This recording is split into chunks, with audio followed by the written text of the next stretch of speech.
बिस्मिल्लाहिर्रहमानिर्रहीम। अस्सलाम वालेकुम। Welcome to another video. Dear students, उम्मीद करती हूँ कि आप सब खैरियत से होंगे और बिल्कुल ठीक होंगे। आज का जो हमारा ये वीडियो लेक्चर है, इसमें हम डिस्कस करेंगे क्वेश्चन नंबर 6 एक्सरसाइज 10.2 से। यहाँ पे जो क्वेश्चन में फिगर है वो मैं यहाँ पे बना चुकी हूँ। अब इसमें हमें क्या कुछ फाइंड आउट करना है वो मैं डिस्कस करती हूँ।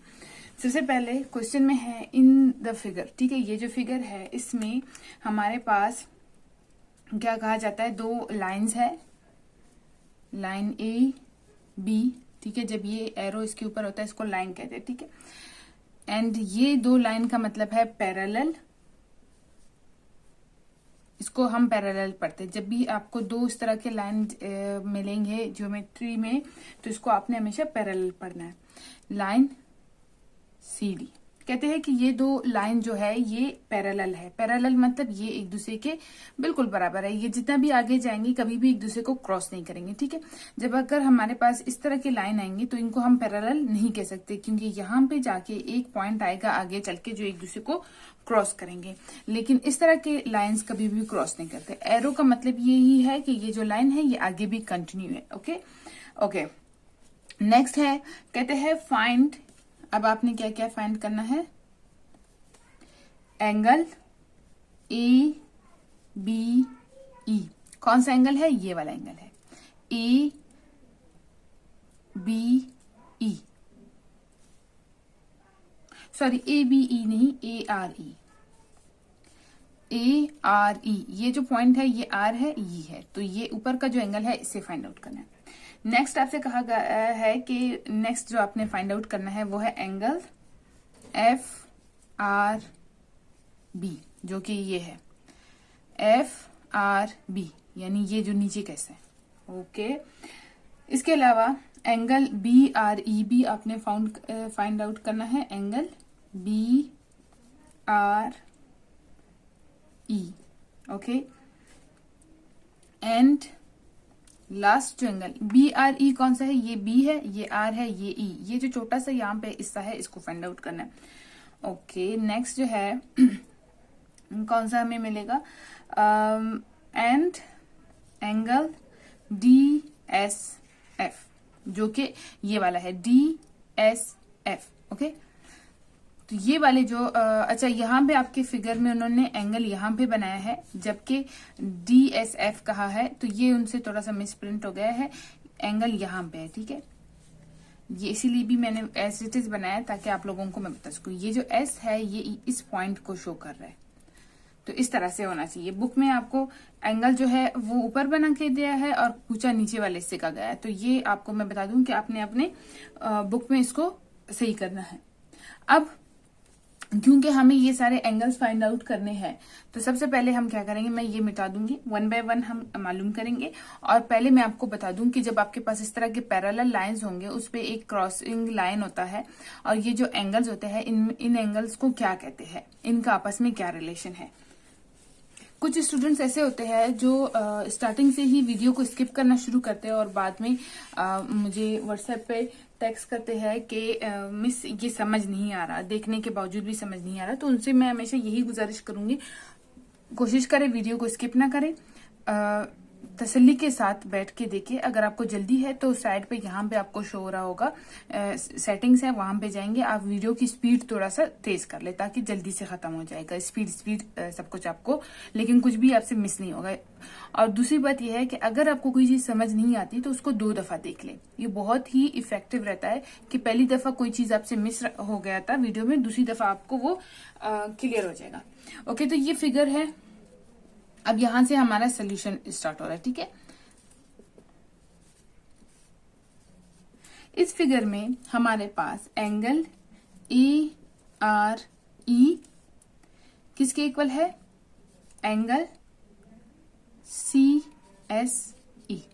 ओके। ए आर ई ये वाला जो एंगल है ये इक्वल है सी एस ई, इस एंगल के। ओके। और इस तरह के एंगल्स को क्या कहते हैं, ये यूनिट नंबर 7 में हमने पढ़ा था। आप लोग यूनिट नंबर 7 में जाके इसको देख भी सकते हो। तो इस तरह के एंगल्स को कहते हैं, अच्छा मैं यहां से ये 3 डॉट्स लगा रही हूँ, ये आपने इसके सामने लगाना है। इन 3 डॉट्स का मतलब है वी नो दैट, ठीक है।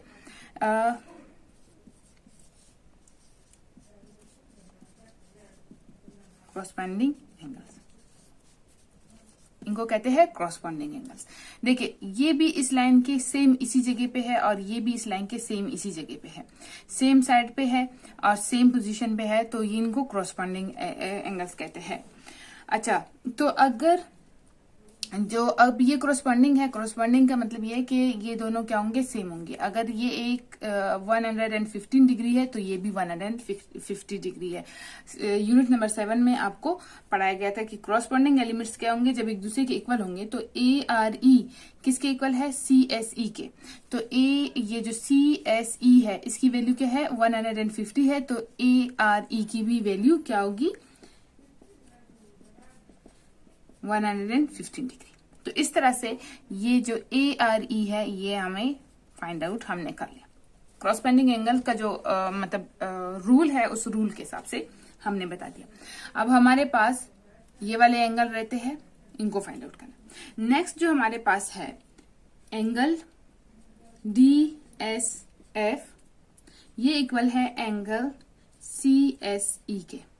कौन सा एंगल, डी एस एफ, ये एंगल इक्वल है सी एस ई के। ये एक दूसरे के इक्वल है। कैसे इक्वल है, मैंने तो कहा था क्रॉसपेंडिंग एक दूसरे के इक्वल होते हैं। यस, एक और रूल है जिसके हिसाब से, जिसको कहते हैं वर्टिकल अपोजिट एंगल्स। वर्टिकली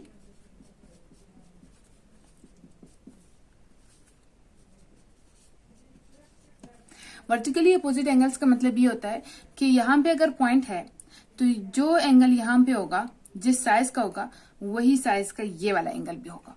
तो इस रूल के हिसाब से एंगल डी एस एफ की वैल्यू किसके इक्वल होगी, 115 के।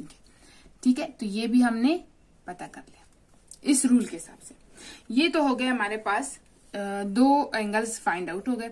अब ये दो रहते, एक ये। ओके, तो अब हमारे पास ये चीजें आपने मैंने डिस्कस की है, आपके बुक में भी डिस्कस है, यूनिट नंबर 7 में बिल्कुल स्टार्ट में ही डिस्कस हुए हैं। तो आप वहां पे जाएंगे या यूनिट नंबर 7 के जो वीडियोस है वो जाके देखेंगे, आपको क्लियर हो जाएगा। बाकी मैं आपको बता रही हूं कि इन दोनों को क्या कहते हैं, क्रॉसपेंडिंग एलिमेंट्स, सॉरी एंगल्स। ठीक है, ये दोनों क्रॉसपेंडिंग एलिमेंट्स एंगल्स है, ये दोनों एक दूसरे के क्रॉसपेंडिंग एंगल्स होंगे, ये दोनों। अच्छा, यहाँ पे अगर कोई एंगल है तो ये और ये ऊपर वाला आपस में क्रॉसपेंडिंग एंगल्स होंगे, और ये वाला और यहाँ पे जो एंगल है ये क्रॉसपेंडिंग एंगल्स कहलाते हैं। जब इस तरह से अपोजिट हम देखते हैं तो ये एक दूसरे के क्या होंगे, वर्टिकली अपोजिट एंगल्स, ये एक दूसरे के वर्टिकली अपोजिट एंगल्स होंगे। यहाँ पे जो दो एंगल्स बनेंगे वो वर्टिकली अपोजिट है, और यहाँ पे भी जो दो एंगल्स बनेंगे वो वर्टिकली अपोजिट एंगल्स है। तो ये चीजें आपने याद रखनी, यही छोटी छोटी चीजें आपको काम आएंगे क्वेश्चन सॉल्व करने में। अच्छा, तो अब हम क्या करेंगे, जो एंगल एफ आर बी है उसको हम इक्वल लेंगे एंगल डी एस एफ के। कौन सा, एफ आर बी किसके इक्वल होगा, डी एस एफ के।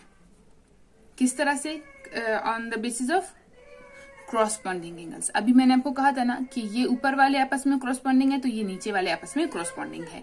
इसी तरह से ये नीचे वाले भी आपस में क्रॉसपेंडिंग होंगे। अगर हमें ये वाला हिस्सा मालूम करना होता है तो क्या होगा, क्रॉसपेंडिंग एलिमेंट्स।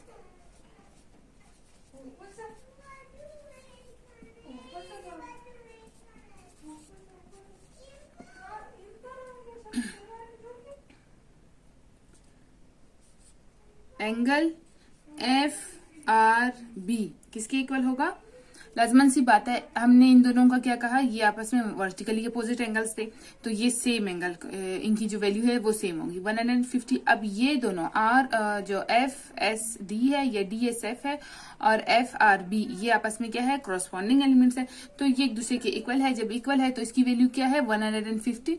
ऊपर वाले जो एंगल है एफ आर बी, इसकी भी वैल्यू क्या होगी, 115 डिग्री।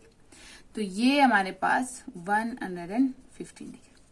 अब हमने जो तीन एंगल्स की वैल्यू मालूम कर ली। किस तरह से? सिर्फ हमने जो रूल्स है उनको फॉलो करके 3 एंगल्स की हमने इजीली मालूम कर लिया। जब इस तरह के आपके पास लाइन के साथ पैरेलल लाइन वाले क्वेश्चन आएंगे तो आपने हमेशा, अब आपने इसमें क्या करना है, आपने याद रखना है कि ये आपस में क्या होंगे क्रॉसपॉन्डिंग एंगल्स होंगे, ये वर्टिकली अपोजिट एंगल्स होंगे, बाकी ये और ये क्रॉसपॉन्डिंग है, ये और यहाँ पे अगर नीचे कुछ गिवन है तो इसके नीचे ये एक दूसरे के क्या कहलाएंगे, क्रॉसपॉन्डिंग एलिमेंट्स एंगल्स कहलाएंगे। अब ये दोनों जो है, देखो वर्टिकली अपोजिट एंगल हमने क्या कहा, सेम लेंथ के होते हैं, सेम उनकी वैल्यू थी, तो ये दोनों क्या है, वर्टिकली अपोजिट है, देखो सेम आ गया। जबकि हमने यहां से इसे किया और यहां से फिर इन दोनों का क्या किया, क्रॉसपॉन्डिंग एंगल्स कर लिए। हमने इससे इसका क्या किया, क्रॉसपॉन्डिंग एंगल किया, और ये इन दोनों को क्रॉसपॉन्डिंग एंगल कर दिया। हम चाहते तो इन दोनों का भी वर्टिकली अपोजिट करके कर सकते थे, लेकिन हमने यहां से किया, तो कोई इसमें इश्यू नहीं है, आप जिस तरह से भी करो, लेकिन आपने ये जो रूल्स है इनको फॉलो करना है और लिखना है। जो स्टेप आप कहते हो कि भाई ये एंगल मैं इसके इक्वल ले रहा हूं, तो किस बेसिस पे ले रहा हूँ, क्रॉसपॉन्डिंग एंगल के बेसिस पे ले रहा हूँ कि क्रॉसपॉन्डिंग एंगल्स एक दूसरे के वैल्यू इनका क्या होता है, सेम होता है। तो वो सामने आपने इस तरह 3 डॉट्स लगा के लिखना है। इन 3 डॉट्स का मतलब है वी नो दैट, ठीक है। तो इस ये कर लिया। अब हमें सिर्फ ये वाला एंगल मालूम नहीं है जो कि BRE है, ओके। तो इस एंगल को हमने फाइंड आउट करना है। अब ये मैं मिटा रही हूं ताकि नेक्स्ट जो स्टेप है वो हम कर सके। बाकी ये जो वैल्यूज है मैंने लिख ली है ताकि जब यूज करेंगे तो आपको कोई कंफ्यूजन नहीं हो। अगर आपने पहले वीडियो आखिर तक देखना है और फिर इसको लिखना शुरू करना है। आपने ऐसे नहीं करना कि अभी मैं समझा रही हूँ और आप लिख रहे हो। वैसे भी आप इसमें वीडियो को रिवाइज कर सकते हो, इसमें कोई मुश्किल नहीं है। अब क्या है, sum of angles on straight line. ये आपको पिछले कितने क्वेश्चंस में मैं बता रही हूँ क्या होता है। Sum of angles on straight line 180 degree के इक्वल होता है, यानी एक लाइन पे। तो इसको हम फॉलो करेंगे, जो ये हमारे पास फाइनल जो एंगल है इसे फाइंड आउट करने के लिए, ओके।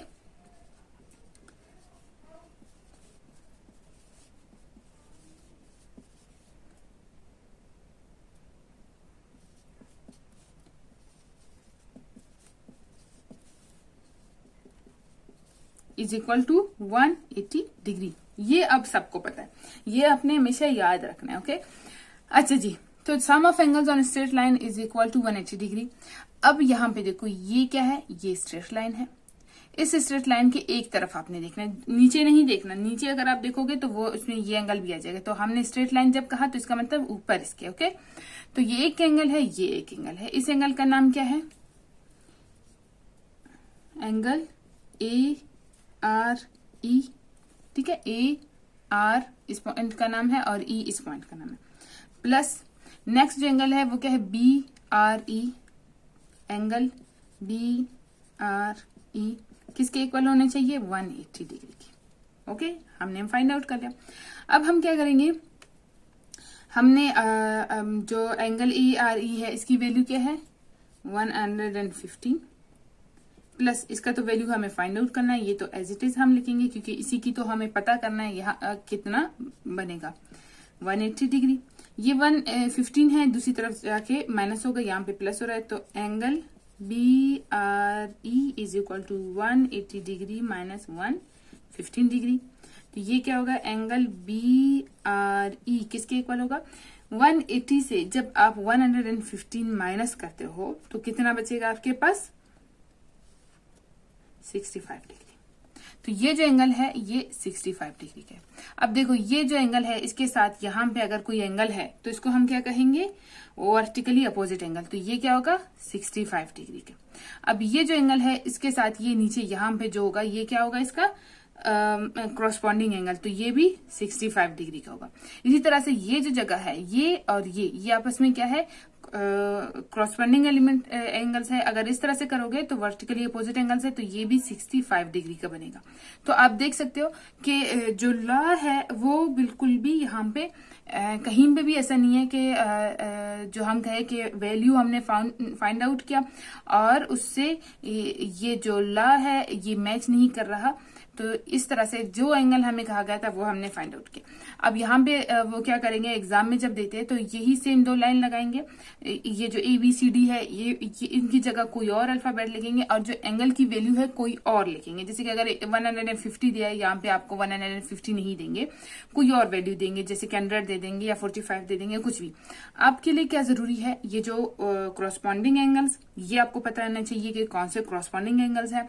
अच्छा जी, वर्टिकली अपोजिट एंगल्स कौन से है, और इसके अलावा बाकी जो एंगल्स एक दूसरे जिनके साथ मतलब vertically opposite angles on the same side, vertically opposite angles और vertically opposite angles on the same side, इसमें क्या फर्क है, ये सब जो है हमने डिस्कस किया है यूनिट नंबर 7 में। तो आप वहां पे जरूर जाके इसको अच्छे से वीडियो देखे और अपने लिए नोट्स बनाए कि ये जो मेन पॉइंट है उनको आप अपने लिए अपने हिसाब से नोट्स बनाए।